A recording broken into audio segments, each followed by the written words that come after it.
And then there were three Three carriers. Sprint Oh. T-Mobile.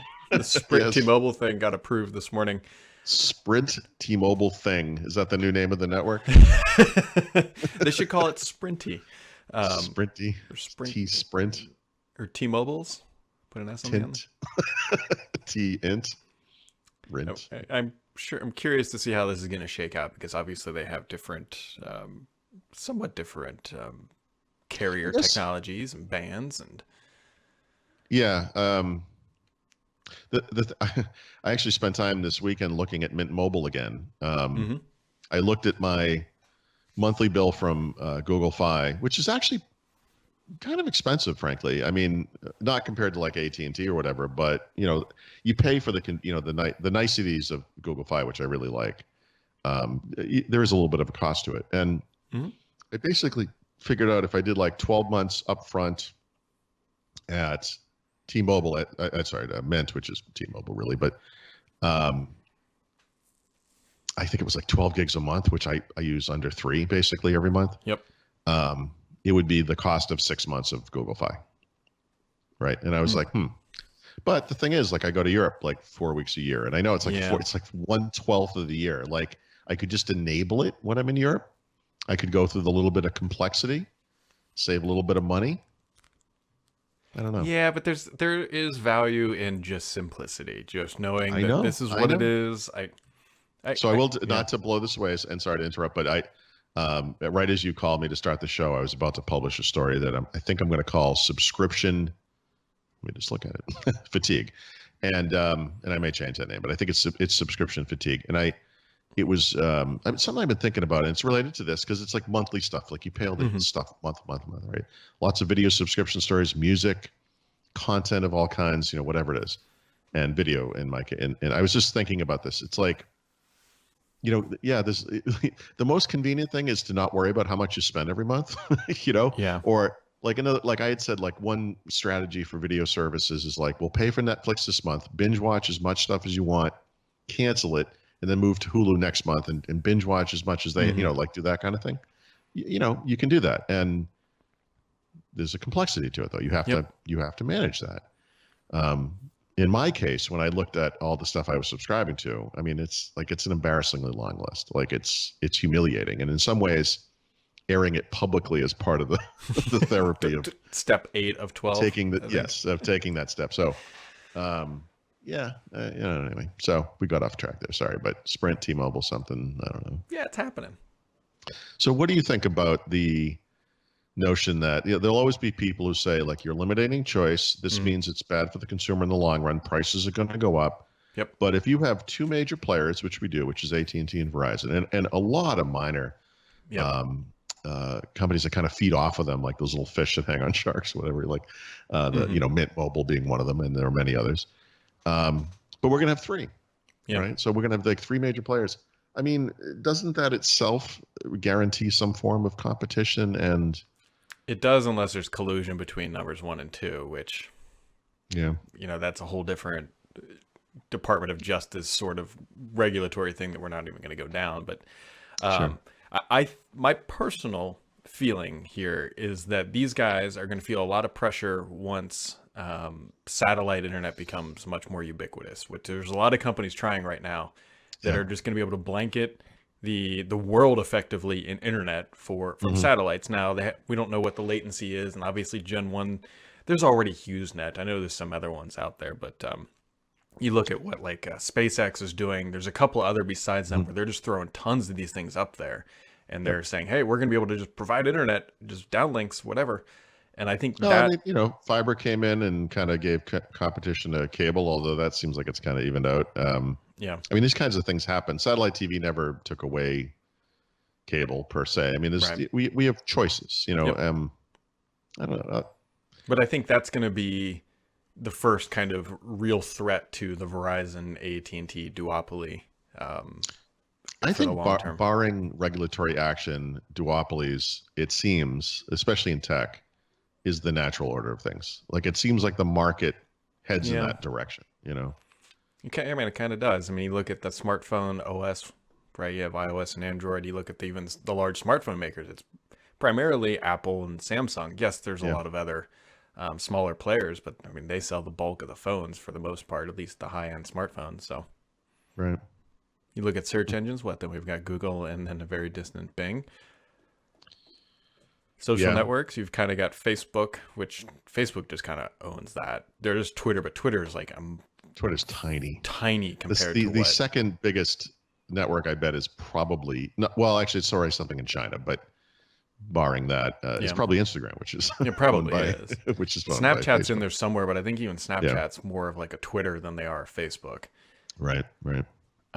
So yeah, maybe you're right. Duopoly is just sort of the natural order, barring regulatory action. I mean, it might not be the best thing for consumers, but if there is good competition, at least you'll get that effect. I mean, lower prices, et cetera. I mean, it's one of the well, in the Microsoft world, if you remember, when Internet Explorer had no competition, they stopped trying. They literally yeah, they just stopped packed it up. What was evolving it. Like, IE6 was that one yeah, that packed it up? Yeah. they just stopped working on it, and that's what happened. You need something there to, and eventually, Firefox first, and then Chrome kind of came in, and then Microsoft jumped back in the game. Yeah, I was actually watching. Now that my TV's all done downstairs, I'm watching like the end of I watched the last episode of the Inside Bill's Brain on Netflix. Good series. If anybody hasn't watched it, and it actually is a reflection of him during the regulatory trials or the. I almost see it as like a after the fact attempt at rehabilitating his reputation a little Well, bit. there's definitely, you can't sugarcoat it. There's definitely that. And I think he's obviously very well aware of that because, I mean, he's made a whole bunch of money and now he's trying to do good. But he's not completely candid about some of the things he said during it. And you could see there was a couple questions the interviewer asked, which they did a very good job. And you can see him instantly go back into that defense mode. Like there's one specific question. He almost like starts rocking and he's he like, really does. Dude, and, you're like, and then he's like, he asked the person to define a term, and like you could see that old Bill Gates come out of him, that fierce like tiger, like I'm gonna pounce and defend this there's scenario. nothing more awful to watch than his testimony. His deposition testimony is awful. So, and that's how it ends. So I don't want to ruin all of it if people listening haven't seen it, but I highly watch it. It's really, really interesting to see like how he's spending his money and what he's doing with it, and not just sitting around and just buying houses and cars. This is overly dramatic, but if the Nazis had won World War II and had cured cancer, would that have made it okay? I mean, like, I anything this guy can do to help the world is great, and I do appreciate the fact that he since retiring, especially or since moving away from Microsoft, he certainly he's putting his money in the right place, and is trying to preach to other billionaires to do the right thing with their money as well. Yeah. And you have to credit him for that, but you have to also recognize that he was a destroyer of markets when he was a viable CEO. I mean. So there you go.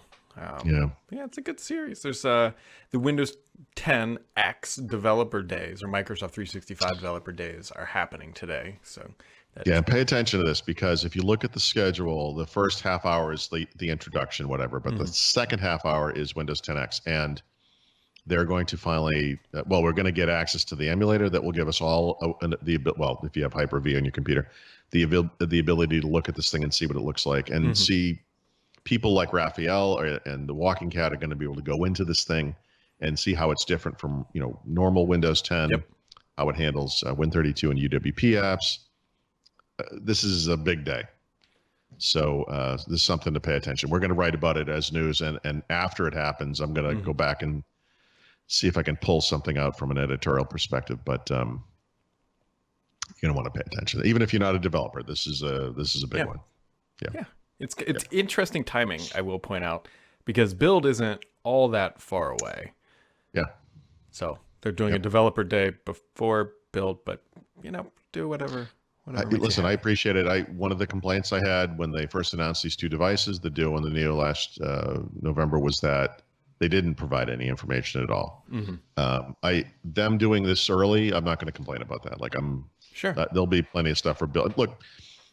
this may be the indication you need to prove your theory. Everyone, not you, Brad. I mean, you, the listener. All of our collective theories that build will be mostly about Azure and cloud services and stuff. So they're going to do this thing separate. It's fine. It's good. I'm just glad. I'd rather know. Sure. Than Oh yeah, I applaud them. I think it's a good thing. Yeah. So we will see how that all shakes out. And also announced, this one was somewhat interesting. IBM is putting 350,000 people on Slack, although I think they already had 100,000. I think this is them just rolling it out to the rest of the people, which is more surprising that IBM actually has 350,000 employees. That's a big company. Well, so, one of the interesting memes that's going on right now is that IBM would like to be the next Microsoft. Wow.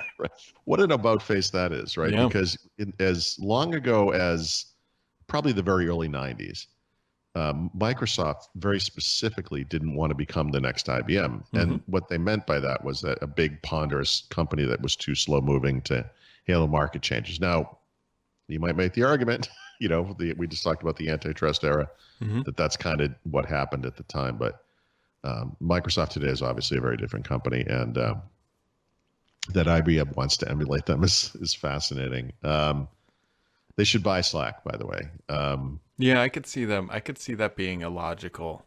Yeah, because if they don't, Google's going to buy them, or someone's going to buy Slack. Salesforce, whatever. But the other thing that's interesting too about IBM is people are like, well, what were they using before, right? And were they using Teams? No, they weren't using Teams. They don't use Microsoft stuff. Yeah, I was gonna say they didn't really have a lot of choices here. Let's put that out there first. Well, they were probably using some ancient Lotus thing that they used to own. Lotus. They probably were. They probably were. So, I mean, look, anything that they upgraded to was going to be a big step up. So, I mean, can you imagine where IBM would be today if they actually had the vision to develop Lotus Notes along the same line as Office? They had an operating system, but they had an application suite. They had this kind of messaging platform before anyone had it. They had good developer tool. Well, they had developer tools. They good for the day. They could have been Microsoft before Microsoft was Microsoft. Yeah. My first job out of college used Lotus Notes. It was fun. Yeah, when I first got married, my wife wanted to get a computer, and we ended up buying this because we didn't have any money. Obviously, IBM computers are expensive, but they started selling like computers through Sears, like PS1, these kind of low end computers. But it was it was like an IBM computer, like it was a big deal. Like they had really nice keyboards, like they're really high quality. Yeah, they do. I don't know. I don't know. I mean, there are a bunch of books written about how IBM fell apart, but it's amazing. I mean, they were everything, Yeah, and yet here we are. So. Yeah. So, two things real quick. I went to Florida over the weekend. This is the first time I've gone to Florida maybe in my entire life where I actually liked being in Florida. Like the weather was perfect. We were on the ocean, and it was the pictures looked great. Yeah, it was kind of like Hawaii light, It was a nice. The place was it was nice. Like it was. I did something I hadn't done since we were in Hawaii, where you kind of leave the, it's like a door going out to a balcony. You leave it open, and the wind is blowing off the ocean, and it's it's like perfect. It's like perfect. It was just really. That part of it was neat, and and then I spent time with my family, which wasn't as neat. It was actually nice to see those guys. But here's the other thing. The thing that I think is more relevant to people is, one of the weird things I think I've talked about this is when I moved. I used to fly JetBlue all the time. I had nonstops everywhere in the United States. I was in their frequent flyer program. I was often the very first person that didn't work for the airline to get on the plane. Every time I boarded, it was the greatest thing in the world.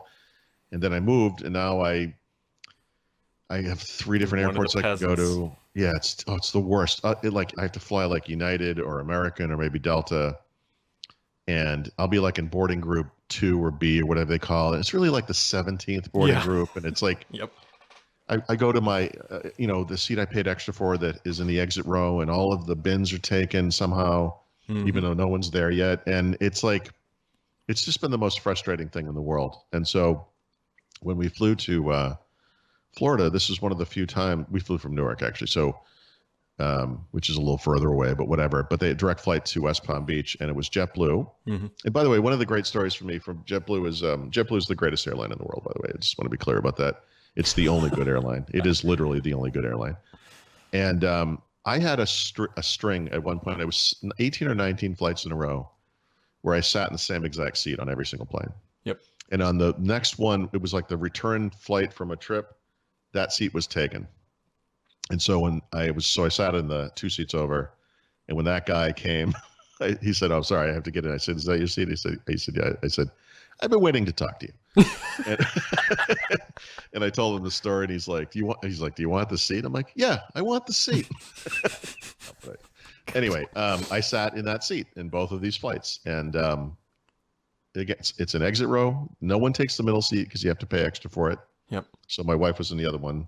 Empty middle seat, extra room, open a laptop. The people in front of me cannot put their seat back. Plenty of room, And I literally had this thought. This is something, I guess, depending on where you live, just is a fact of life. I am so used to nonstops. Like I will drive to JFK, which is a hellhole and is 2.5 to 3 hours away, just so I don't have to switch planes. Yep. But I thought to myself, you know what? I should go back to JetBlue. And I'll get back on Mosaic. I'll have early boarding all the time. I'll have my seat that I want. And I will have to get off the plane every time I travel anywhere. But maybe that will still be worth it. Like maybe that's what's better. Like you said earlier, it was funny. We were talking about something else. You said sometimes convenience is worth it. Mm-hmm. You said, maybe this is just better, I thought one airline would naturally come to the front and I would suddenly become like a United guy or a American guy, God help me, or whatever. And that has not happened. The truth is when we travel for work or if I travel wherever I travel, it's different airline, different airport. I have no status anywhere now. I'm just nobody, even though I actually kind of fly a lot. Yeah, I don't really have that option. Well, although Cincinnati has quite a few directs, but the problem is that they have, other than New York, like in DC, and maybe a couple of the others, it's like one time, like there's one direct flight to Seattle, there's one direct to San Fran, there's one direct to Vegas, and if it doesn't fit your schedule or it's too much money, you're kind of screwed. So, yeah, I still have a ton of points on this airline. We didn't pay for we just used points. It was great. It was so happy, Brad. I almost cried. I was so happy. I was sitting in that seat and I was just like, I'm back. They're probably like, you nervous flyer. You don't like, no, I'm just happy to be back on you guys. Yeah. You're like, are you okay? So, no. I mean, the people were nice. It's just like the greatest airline. It is the greatest airline. JetBlue is the best. They're fantastic. All right. Well, I've legitimately never flown JetBlue. Oh, it's the best, Brad. I'm serious. serious. They don't come through Cincinnati, so there's no. Yeah. Out of Philadelphia, I have 2 direct flights. It's somewhere it might be Miami, and then the other one is Puerto Rico. Mm-hmm. So those are my options if I want to. Yeah, Puerto Rico's nice this time of the year, I know. Maybe. Yeah, of course, but I'm not going to go to Puerto Rico a lot. I mean, right. Oh yes, it's not a New York, it's not a Seattle or something. I mean, that's a vacation unless we can find some reason to do the podcast in Puerto Rico, which I would not complain about. Newark probably has a fine. I mean, JFK would be the better one for lots of flights. I think JFK is one of their. I think JFK and Boston are the 2 big hubs, but I'm not driving to JFK to fly in JetBlue. But I don't know if you saw this is random, and then we can end on this one because people may or may not care. Did you see that there was a new record set for shortest flight by a non-supersonic jet from JFK to I think it was London, Heathrow, right? Because of that storm that blew through? Like they were. Oh, it actually pushed them so fast that they were cruising at over, I think, ground speed. Now people are going to be like, "What?" But just hear me out. At over 800 miles an hour, which is ground speed, I believe, faster than supersonic. But because they were in a 200 mile an hour jet stream, they didn't actually go supersonic. They got from JFK to London in like under 5 hours, 90 minutes, I think, ahead of schedule. God, that is amazing. Can you imagine the flight attendants? They're like, they have their routines. It's like, Mm-hmm. okay, we've got an hour to serve breakfast. No one on that plane was complaining. Although, what always happens is you land early. When you get in early and you think it's like the greatest thing in the world, and it's like, because we're here early, we don't have access to the gate because there's another plane sitting there. Like you get into that situation. But or all those people who had family picking them up. Yes, yeah, you can enjoy your 90 minutes in the airport. Although airports are not terrible when you don't have anywhere to go. By the way, no, there's a lot worse. Honestly, they're kind of cool places to hang out if you're not stressed about traveling. So, all right, there we go, folks. We are back. It's Tuesday. We'll be back tomorrow because tomorrow is Wednesday. Is it? Yeah, I guess it is. It is.